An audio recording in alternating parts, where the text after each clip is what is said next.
From the Presidential Palace, Manila, Dateline Malacañang.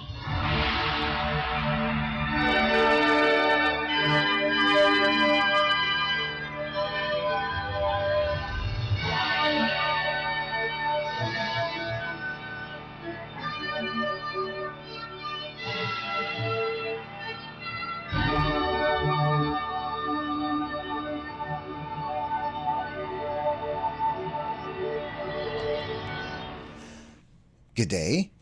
This is Dateline Malacañang. Philippine President Ferdinand R. Marcos Jr. on Monday signed the Corporate Recovery and Tax Incentives for Enterprises to maximize opportunities for reinvigorating the economy or Create More Act in a ceremonial program at Malacañang Palace. The enacted law will make the country's tax incentives regime more globally competitive, investment-friendly, predictable and accountable, consistent with the administration's 8-point socio-economic agenda. The Create More is guided by 5 overarching objectives aimed at cementing the Philippines' status as a premier investment destination, enhancing ease of doing business by streamlining compliance and recognizing emerging work arrangements, clarifying value-added tax or VAT rules to resolve implementation challenges related to VAT incentives and ensure clearer, more consistent application, enhancing the competitiveness of tax incentives to make the country's incentive system more attractive to investors and businesses, strengthening governance and accountability in the grant and administration of tax incentives to ensure transparency, fairness, and optimal use of tax incentives, and clarifying transitory rules for registered business enterprises or RBEs to facilitate a smooth transition to the new regime while protecting the interest of existing businesses. Let us listen to the speech of Philippine President Ferdinand R. Marcos Jr. during the event. And it is a good morning because, as I've said, this was a hard-fought and hard-won bill that really encompassed such a great scope of everything that we are trying to do in our economic transformation. We have taken a decisive step towards our vision of a globally competitive and investment-led Philippine economy. The signing of the Corporate Recovery and Tax Incentives for Enterprise to maximize opportunities for reinvigorating the economy, a bit of a mouthful, so we'll just refer to it as the Create More Act, is a resounding testament of our commitment to make the Philippines the destination of choice for investments. This law stands as a symbol of the invaluable insights shared by our international partners gathered during my trips abroad. Their feedback has enriched this legislation, a reflection of our resolve to foster a climate where businesses will flourish and continue to meaningfully contribute to the Philippine economy. Our gross domestic product, or GDP, grew at an average of 5.8% in the first 3 quarters of 2024, and that showcases our potential as a dynamic, vibrant force in the region. Despite our potential, we recognize the challenging road that still lies ahead. Through this law, we seek to attract both domestic, and this is an important point, both domestic and global investments, focusing on strategic industries that will shape our future. Create More sets the stage for a business landscape that empowers our enterprises and enhances their growth prospects. By building on the reforms initiated through the Create Act, we have enhanced our tax regime, incentive framework, and making it more inviting for investment, while remaining steadfast in the principles of fiscal prudence and stability. Create More clarifies the rules of availment of VAT and duty incentives and further extends its coverage to include non-registered exporters and high-value domestic market enterprises. We restore to our registered business enterprises a vital support they once knew, the eligibility for VAT incentives for costs that are directly attributable to the conduct of their business. This means that essential expenses, those reasonably necessary and incidental to their operations, may once again be enjoyed zero-rated, as they were prior to the CREATE Act. In concert with this effort, we have championed reforms to ease the way of doing business in our country, starting with a more efficient VAT and excise tax refund process under this law. Our partners in the diplomatic corps, this has been something that we have been discussing for a long time, and here it is. By establishing clear timelines and deadlines, and by limiting compliance requirements to those mandated by law, we are promoting transparency and predictability. And in so doing, we create a more reliable process that instills confidence in investors and in partners alike. Through the Create More Act, we are also clarifying local taxation during the income tax holiday and enhanced deductions regime, areas previously unaddressed by the original CREATE Act. This creates a fair and balanced system for local taxes, giving businesses greater certainty, while ensuring that local communities also benefit from their presence. With this law, we are establishing a more efficient approval process by raising the investment capital approval threshold for our investment promotion agencies from 1 billion to 15 billion pesos, ensuring that only projects exceeding this amount will now require review by the Fiscal Incentives Review Board. Create More expands the enhanced deductions regime, offering greater tax relief to RBEs. Key benefits include the reduction in the income tax rate to 20% from 25%, a doubling of additional deductions on power expenses, which will significantly cut costs for the manufacturing sector, and an additional 50% deduction for tourism reinvestments and trade fair expenses. Likewise, this law provides tax or duty exemption on donations of capital equipment, raw materials, spare parts, or accessories to the government and GOCCs, TESDA, state universities and colleges, and DepEd or CHED accredited schools as well. Create More refines our incentive structure, empowering us to remain competitive and agile in the face of emerging global shifts.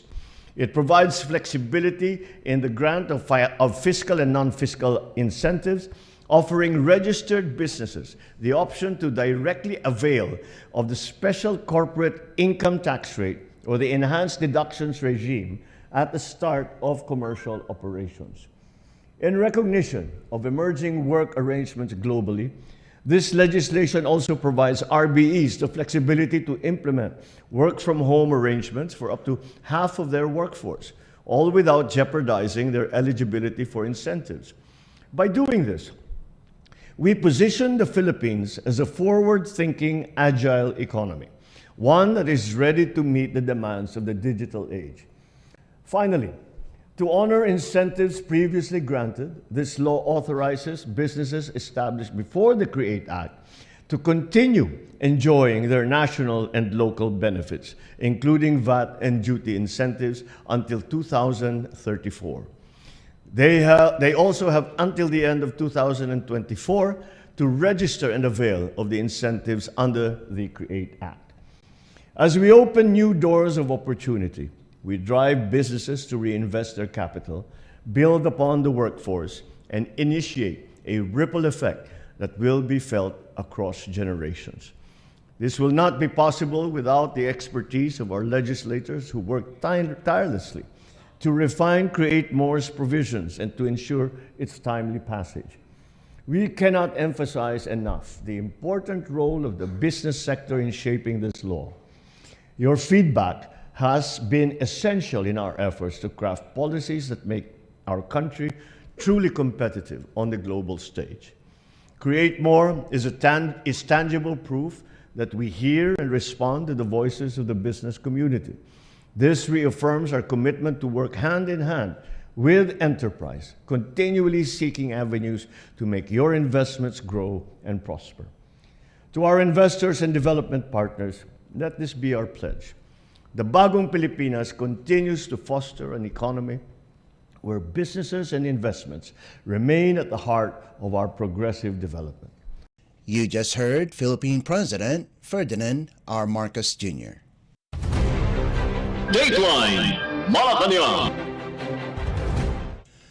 Philippine President Ferdinand R. Marcos Jr. on Sunday delivered over 70 million pesos worth in livelihood and financial assistance to thousands of residents affected by Typhoon Marce in Ilocos Norte Province. During the aid distribution at Pagudpud Cultural and Sports Complex, President Marcos extended 50 million pesos in financial assistance from the Office of the President to Ilocos Norte Vice Governor Cecilia Araneta Marcos. The President also inspected the seawall in Pagudpod and the Licerio Antiporada Senior National High School, Maine, in Bugay Town, both damaged by the typhoon. President Marcos likewise witnessed the distribution of 20 million pesos through the Department of Labor and Employment or DOLE's Tulong Panghanap Buhay sa Ating Disadvantaged or Displaced Workers to the local chief executives for the benefit of 3,895 typhoon victims.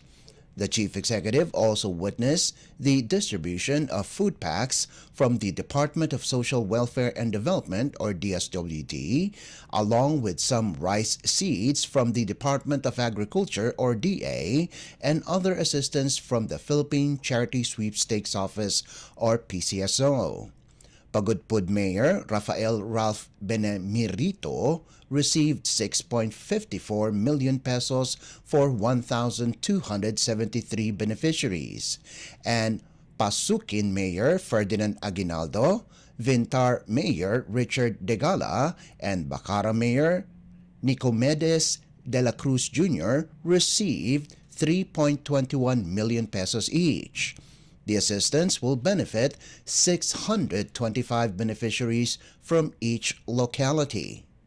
Adams Mayor Rosalia Dupagen, Bangi Mayor Fidel Simato Jr., and Burgos Mayor Crescente Garcia received 1 million pesos for the benefit of 194 beneficiaries from each town.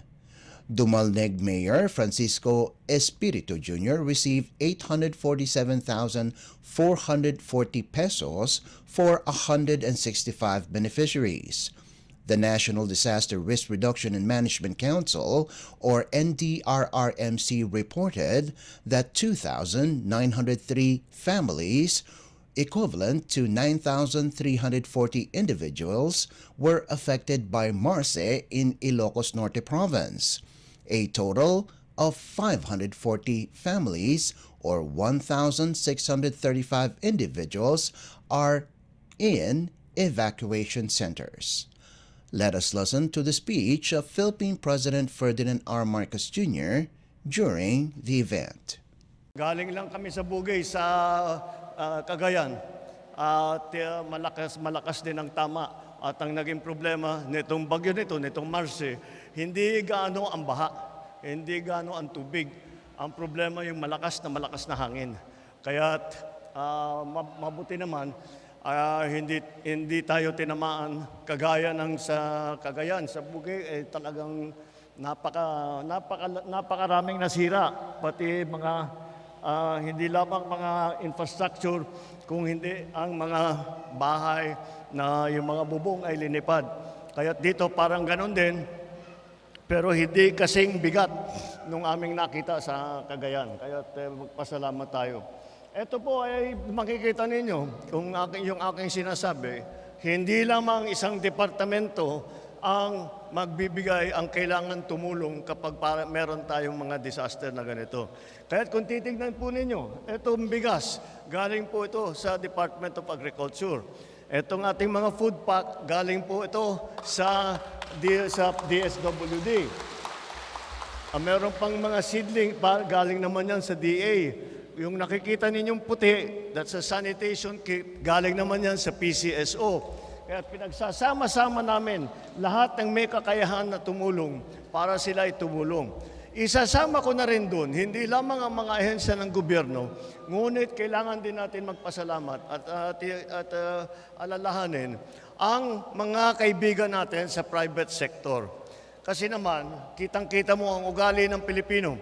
Kapag may bagyo, pagka may sakuna, at nakikita ng mga kababayan natin, kahit wala sila sa gobyerno, nagbibigay kaagad ng tulong. Kaya't naman ay marami tayong pasasalamat sa kanila dahil marami talaga silang natutulungan at hindi kung ano, lagi sila pa ang lumalapit sa amin na kung ano ang kailangan ninyo na meron kami sa inyo na. Mga canned goods, mga iba't ibang gamit, yung pagka-reconstruction, yung mga yero, yung mga 2x2 na para ayusin natin ang mga bahay. Yun ang mga, lahat po yan. Lahat na pinagsasama-sama namin. Kaya po ang tawag namin dyan, unang-una sa pamahalaan, whole of government approach. Ibig sabihin, lahat ng gobyerno sabay-sabay tumutulong. At kagaya sinasabi na nga natin, kasama ang private sector, ibig sabihin yan, whole of nation approach na. Hindi lamang pamahalaan, kung hindi lahat ng handang tumulong ay sinasama namin para pagtulong sa ating mga kababayan. Ngayon, naggaling kami naman doon sa seawall, sa tabi ng National High School. At sinasabi ko nga kay Mayor Benemerito, matagal na, unang beses ko pa naging governor, problema na yung seawall na yan. Pero nung una naming linagay na seawall, ang layo pa ng dagat. Kaya kailangan talaga tayo mag-adjust. So meron tayong konting infrastructure na sira. Mabuti na lang, yung seawall na yan, in process yan, ginagawa na talaga yan. Kung makita ninyo, may daan na may parang may seawall, pero yung bago, meron ng kalsada sa taas. At yun na lang ang itutuloy natin. Mabuti naman, doon pa lang nung tinitignan namin yung seawall, nakita na namin saan tayo pwedeng kumuha ng pondo, kung saan tayo, ano yung gagawin natin. Ibibid na pala in 2 weeks, 3 weeks, ibibid na pala yung project niyan, itutuloy na. Kaya't mabilis, hindi na tayo dadaan sa paghanap ng pondo, sa pag-appropriate, at ginagawa na talaga, kaya't itutuloy na lang natin. Ngayon, sumunod, doon din sa National High School, kaya't kasama natin si Secretary Sani Angara ng DepEd, ay tinignan naman namin yung sira sa mga school room. At yun ang hinahanapan namin ng paraan para mabilis natin maayos, para makabalik ang mga bata, para makapasok ulit. They can go, makabalik sa eskwela. At meron tayong mga kung ano-anong paraan. Siyempre, pinakamaganda, maayos natin yung classroom. Kung hindi pa kayang ayusin yung classroom, meron silang ginagawa na alternative learning space. Is that what it's called? Yeah, alternative learning space. Kung saan dinilipat muna yung mga bata para lang makapag-aral. So, yun ang aming mga estratehiya para tulungan lalo ng mga bata at mga anak natin. Ang DSWD naman, dahil marami nang umalis sa evacuation center, pero lumipat lang sila sa mga kaibigan nila, sa mga kamag-anak nila. So kahit na wala na sila sa evacuation center, susuportahan pa rin ng DSWD ang kanilang mga ganitong mga food pack hanggang hindi na nila kailangan. At yan po, kaya po ako pumunta rito para makita kung maayos naman, mukha namang maayos ang pag-distribute, mukha namang na-identify ang LGU, nakapagbigay kaagad ng listahan ng mga nangangailangan ng tulong, nangangailangan ng relief. ang numero ng kung ilan ang naging evacuees, ilan ang displaced na kailangan pa rin bigyan nitong ating lahat na itong bigas, itong food pack, pati na yung sanitation kit. At ipapagpatuloy namin ito hanggat yung mga na-displace at napilitang tumakbo at makitira sa kanilang mga kapitbahay, yun na muna, tuloy-tuloy pa rin ang aming ibibigay na tulong hanggat, kagaya ng aking nabanggit, ay hindi na kailangan. So yun lang po, at meron din tayong bibigay sa mga tinamaan ng mga bayan, at para makatulong naman kasi kung minsan hindi sapat itong aming dala at may ibang pangangailangan, bawat pamilya may iba-ibang pangangailangan So kahit may pagkain na, kahit na may bigas na, kahit na may sanitation kit, may gamot na, meron pa rin pangangailangan. Kaya iiwan na namin sa LGU yan dahil mas nalalaman ninyo kung paano ang pag-distribute ng aming dadalhin na tulong. Ayun lang naman po. Siyempre, tinatagalan ko yung speech ko kasi ayaw ko pang umalis ng Ilocos Norte. Usually yung speech ko, sandali lang yan Pero nandito ako para ma-delay ng konti ang pagbalik sa Maynila. Dito muna ako sa kasama ninyo. Anyway, andito lang po kami para tignan na maganda ang inyong ang pagbigay ng tulong. At kung meron pa kayong ibang pangangailangan, andyan po ang ating LGU, nandyan ang provincial government, andyan din po ang mga ahensya ng gobyerno, lapitan lang po. At lahat ng maaari namin gawin ay gagawin namin para yung tulong na hinihingi ninyo sa national government, yung tulong na hinihingi ninyo para maging maayos na ang inyong pamumuhay, gagawin po natin lahat yan. You just heard Philippine President Ferdinand R. Marcos Jr. Dateline Malacañang. Philippine First Lady Liza Araneta Marcos on Sunday condoled with the families of those who died during the onslaught of severe tropical storm Christine in Talisay, Batangas province. The First Lady joined the Department of Social Welfare and Development, or DSWD, in distributing aid to families through her program, Libreng Laboratorio, Konsulta at Gamot para sa Lahat, or Lab for All. Families of 61 individuals who perished from the landslides and flooding on October 24th benefited from the First Lady's program, which was aided by a private group, Digi Plus Interactive. Each family received a sack of 25 kilograms of rice, 6.6-liter water, a medical kit, nanay's or mother's kit, grocery items, and family food packs. Mrs. Marcos was accompanied by DSWD Undersecretary for Disaster Response Management Group, Diana Rose Cahipe, Assistant Secretary for Regional Operations, Paul Ledesma, and DSWD Calabarzon Director, Barry Chua. Batangas Governor Hermilando Mandanas, Vice Governor Mark Leviste, and Talisay Mayor Nestor Natanawan joined the activity. Meanwhile, the DSWD said the government will continue to help citizens affected by recent calamities until their full recovery. DigiPlus Interactive, led by Chairperson Eusebio Tanco, said they will also provide cash assistance to the grieving families.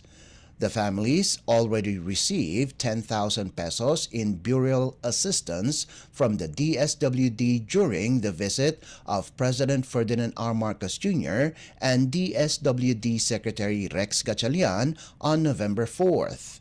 Besides the relief goods and medicine, Bingo Plus Foundation gave cash aid amounting to 37 million pesos to the victims' families. Bingo Plus Foundation is a social development arm of DigiPlus, the leading online gaming entertainment in the country. The foundation allotted more than 100 million pesos to help more Filipinos that fell victims to calamities. Bingo Plus Foundation also promotes more Filipinos to have access to free education, free livelihood, and free healthcare. Dateline Malacañang. In other news, Philippine President Ferdinand R. Marcos Jr. issued Administrative Order or AO number 26 authorizing the one-time grant of rice assistance to all military and uniformed personnel or MUP for 2024. Under AO 26, inked by the President on November 7th, a uniform quantity of 25 kilograms of rice will be given to each MUP who is in active service as of November 30th. According to AO 26, the one-time rice assistance will be sourced from local and participating farmers of the Kadiwa ni Ani at Kita or Kadiwa program of the Department of Agriculture or DA. The distribution of rice to authorized representatives of MUPs will be from December 2024 to March 2025, depending on the schedule set by the National Food Authority or NFA in designated warehouses. AO 26 covers the Armed Forces of the Philippines or AFP, Philippine National Police or PNP, Bureau of Fire Protection or BFP, Bureau of Jail and Management Penology or BJMP, Philippine Public Safety College, Bureau of Corrections, Philippine Coast Guard or PCG, and the National Mapping and Resource Information Authority. The DA and the Department of Budget and Management or DBM recommended the grant of one-time rice assistance to all MUPs for 2024 in recognition of their invaluable contribution to the country, to assist them in coping with the effects of the current socio-economic challenges, and to likewise provide economic opportunities for those in the agriculture. The funding requirement for the grant of the rice assistance to MUPs will be charged against the contingent fund under Republic Act or RA 11975 or the General Appropriations Act for fiscal year 2024, subject to compliance with relevant laws, rules, and regulations.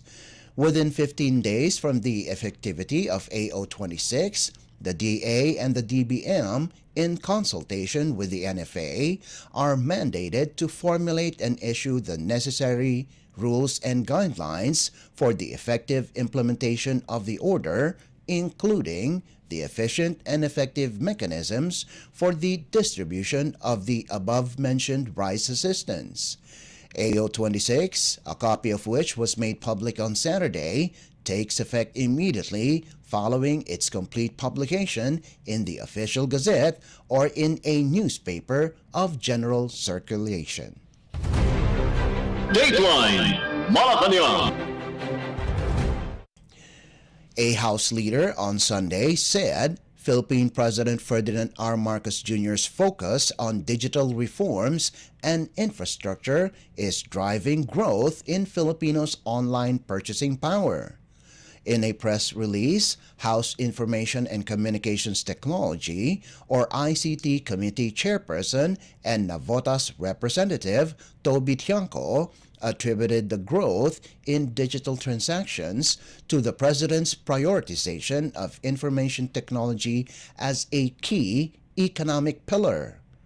Tiangco said the government has laid a solid foundation for digital economies to prosper by enhancing internet connectivity, expanding access to digital services, strengthening cybersecurity, and streamlining technological processes.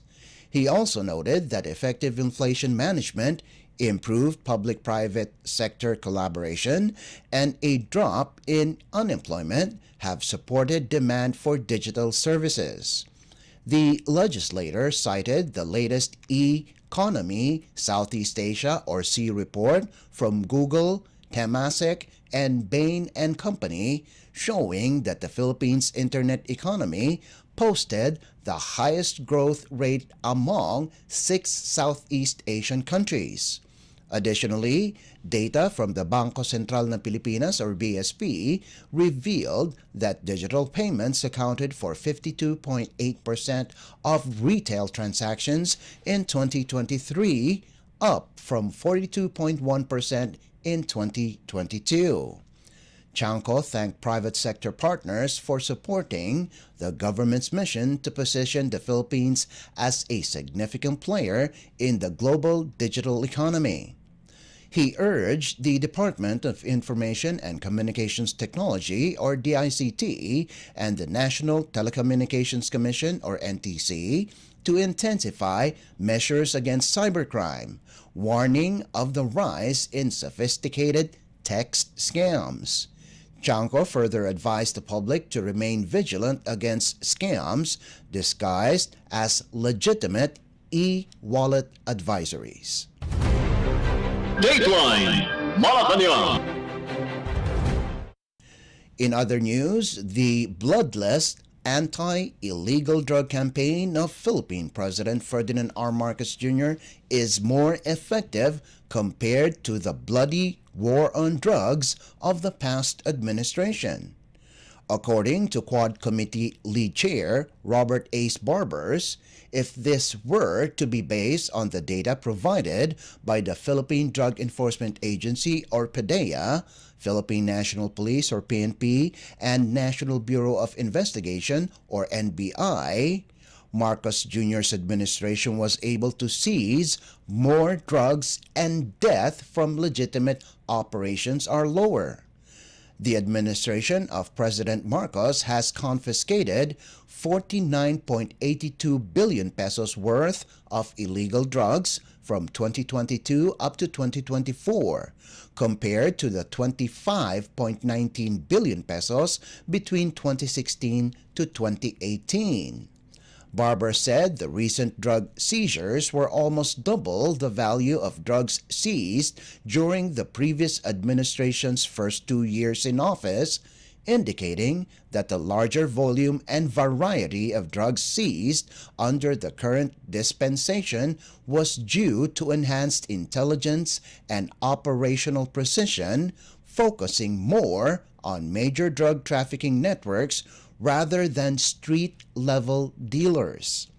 Under the current administration, legitimate operations registered 73 deaths and 822 killings related to drugs.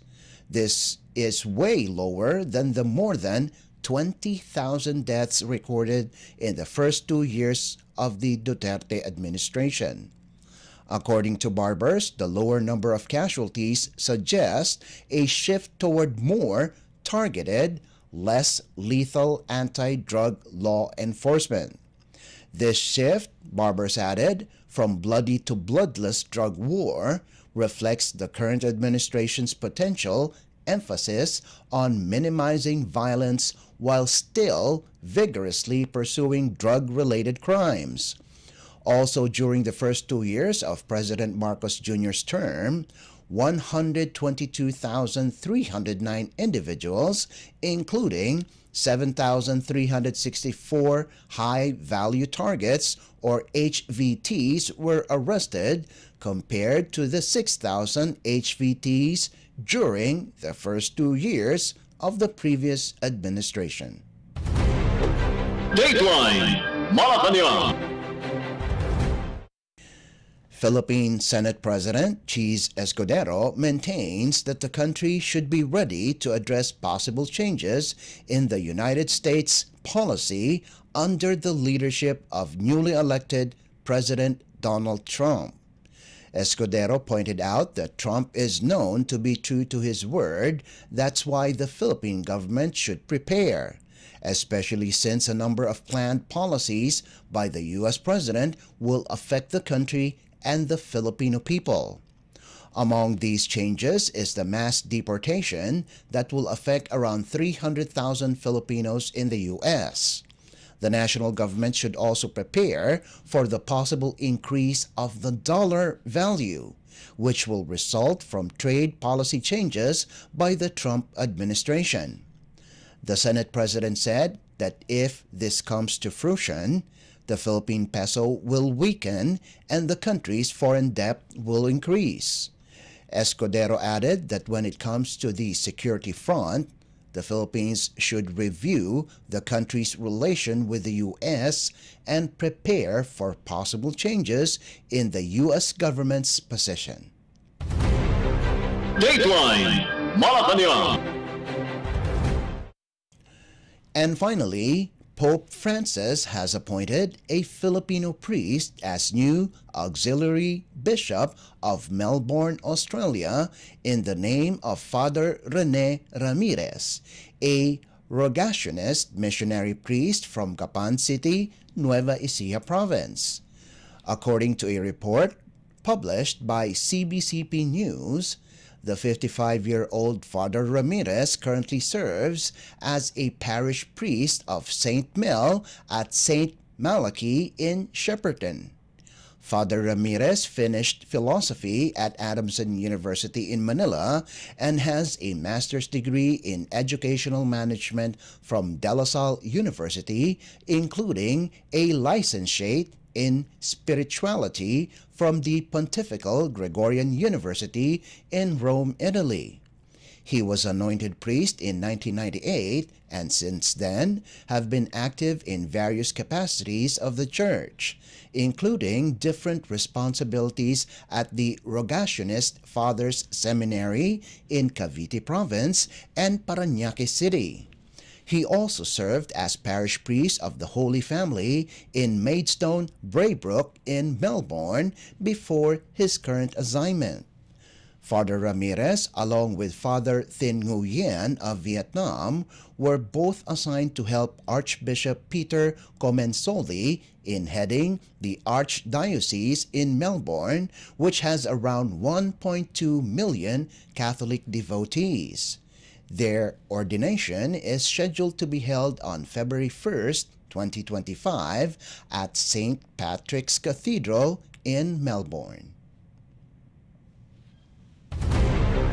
Dateline Malacañang. Before we conclude our program, Radyo Pilipinas World Service of the Presidential Broadcast Service is heard over the following shortwave frequencies: 9.475 MHz, 15.640 MHz, and 17.820 MHz. You can also visit our Facebook page and YouTube channel at Radyo Pilipinas World Service. You will be able to hear and view our Filipino and English programs, including news updates here in the Philippines. Kindly subscribe, like, and share our posts as well. And that concludes this edition of Dateline Malacañang. For Radyo Pilipinas World Service, this is Leo Magpayo. Good day and stay safe. From the Presidential Palace, Manila, Dateline Malacañang.